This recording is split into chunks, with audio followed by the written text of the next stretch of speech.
Hello friends, welcome to our YouTube channel your BSc guide. आज के इस वीडियो में हम बीएससी सेकेंड सेमेस्टर केमिस्ट्री के एमसीक्यूज या कह सकते हो आप लोग ऑब्जेक्टिव क्वेश्चन को डिस्कस करेंगे।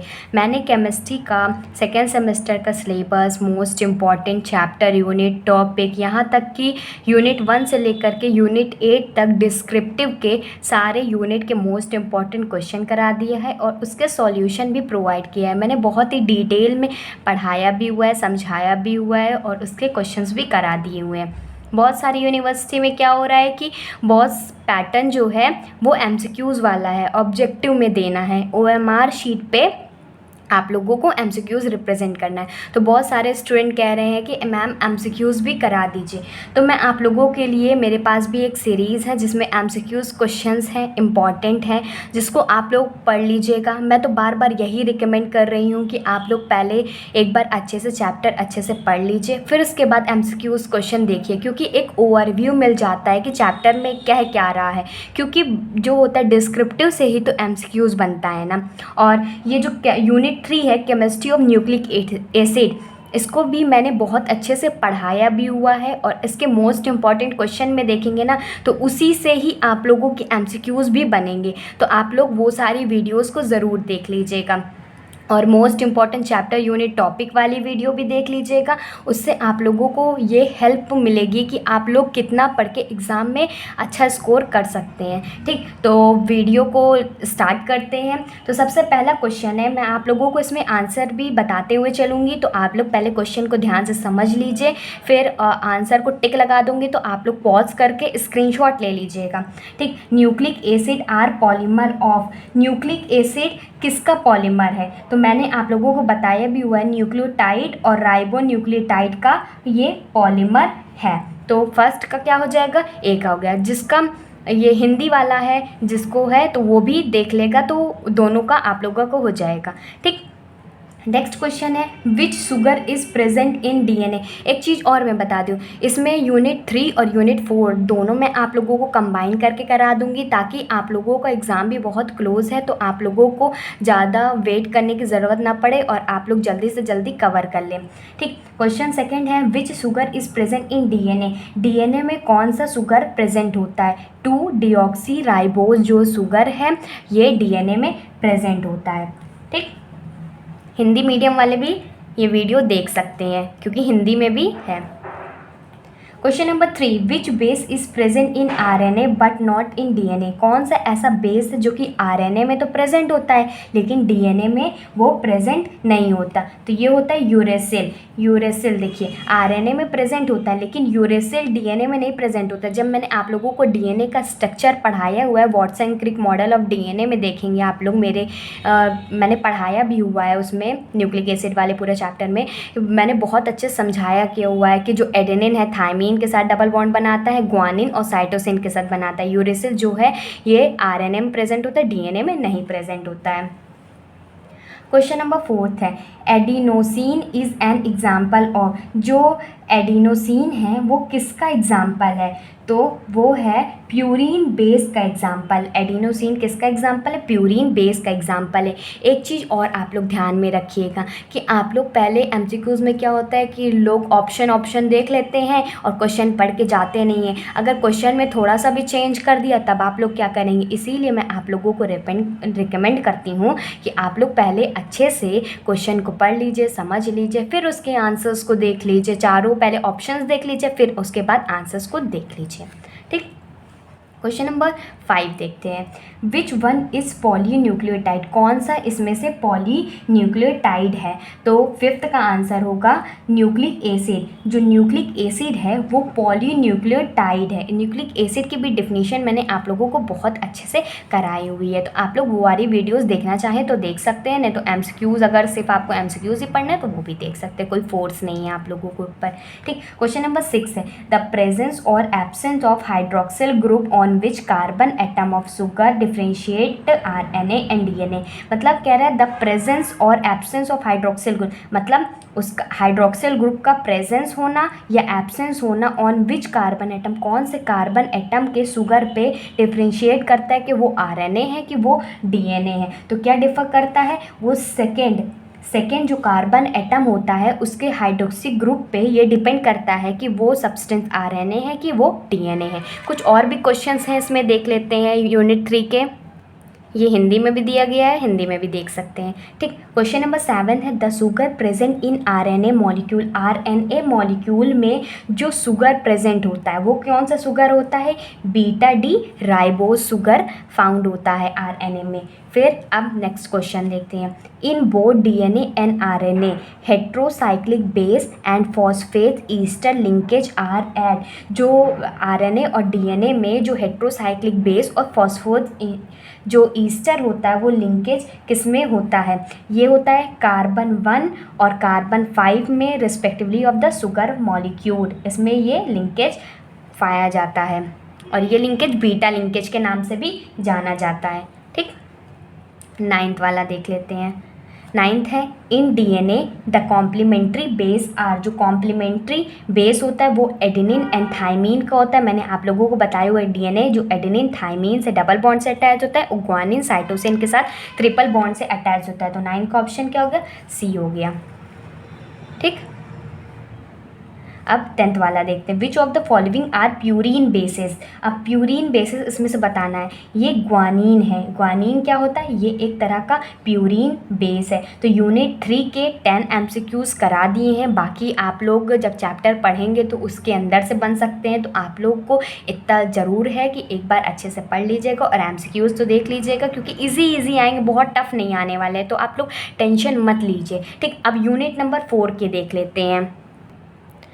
यूनिट नंबर 4 इसके MCQs देखते हैं। मल्टीपल चॉइस क्वेश्चन, ये कह सकते हो ऑब्जेक्टिव क्वेश्चन। क्या है? यूनिट इंट्रोडक्टिव मेडिसिनल केमिस्ट्री है। इसका मैंने आप लोगों को बताया भी हुआ है कौन कौन सा टॉपिक मोस्ट इंपॉर्टेंट है, तो उसको आप लोग देख सकते हैं। ठीक, तो क्वेश्चन नंबर 1 क्या कह रहा है? Which is used as painkiller. अब इसमें से किसका यूज़ किया जाता है पेन किलर में? तो इसका आंसर होगा एनाल्जेसिक।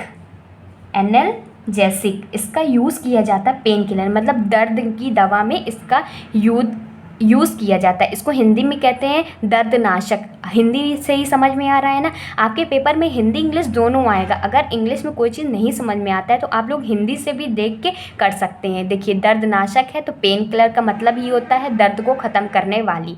ठीक, क्वेश्चन नंबर 2 देखते हैं। Which of the following is not a broad spectrum antibiotic. इसमें से कौन सा ब्रॉड स्पेक्ट्रम एंटीबायोटिक नहीं है? तो सेकंड का आंसर होगा सी, पेनिसिलिन।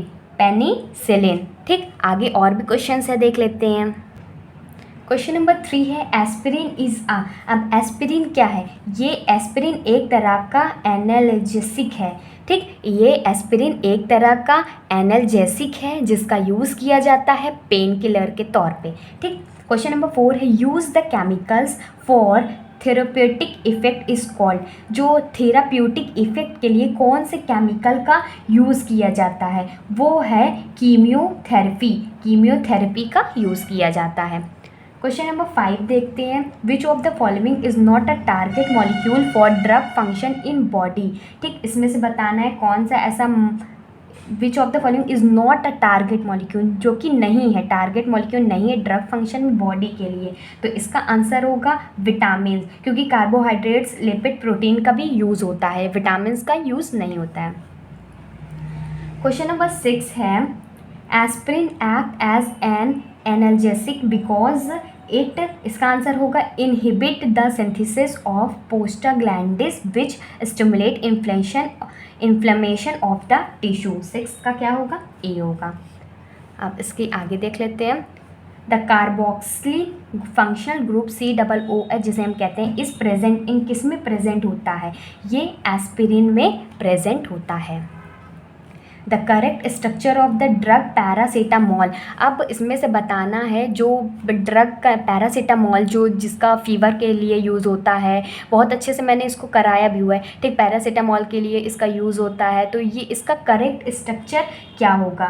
तो इसका करेक्ट स्ट्रक्चर होगा ये NH2SO2 NH2 बेंजीन रिंग के साथ, ये पैरासीटामॉल का स्ट्रक्चर है। ठीक, आगे देखते हैं और भी क्वेश्चंस हैं। क्वेश्चन नंबर 9 है विच of the following drug reduces fever. अब कौन सा ऐसा ड्रग है जो कि फीवर को रिड्यूस करता है? देखिए, एनाल्जेसिक, और एंटीपायरेटिक, एंटीबायोटिक और ट्रैंकुलर। देखिए अभी हमने पढ़ा कि जो एनाल्जेसिक है ये पेन किलर के लिए यूज़ होता है। एंटीबायोटिक जो होता है वो जैसे कि विटामिन के लिए कमी होता है, बायोटिक्स मतलब देने के लिए होता है। और जो एंटीपायरेटिक है ना, एंटीपायरेटिक के अंदर ही आता है पैरासीटामोल, जिसका यूज़ किया जाता है फीवर के लिए। तो इसका आंसर होगा सी। 9 का आंसर होगा, सॉरी बी होगा, एंटीपायरेटिक। फिर अब 10th वाला देखते हैं, which of the following can possibly use as analgesic without causing addiction and modification. इसका आंसर होगा B, N acetyl para aminophenol.